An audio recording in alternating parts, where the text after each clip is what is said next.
Your default homepage is your user dashboard, but you can set it to be any page that you have access to.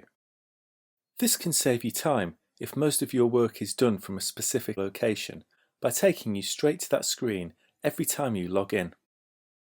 Go to the page that you want to be your home page.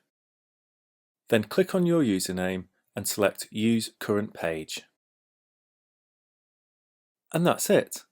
Now, every time you log in, you'll open on this page. The Home option on the toolbar will also take you to the page that you've set as your home page. You can still click your name, then use the dashboard to go to your dashboard, or select Use My Dashboard to set your home page back to your dashboard.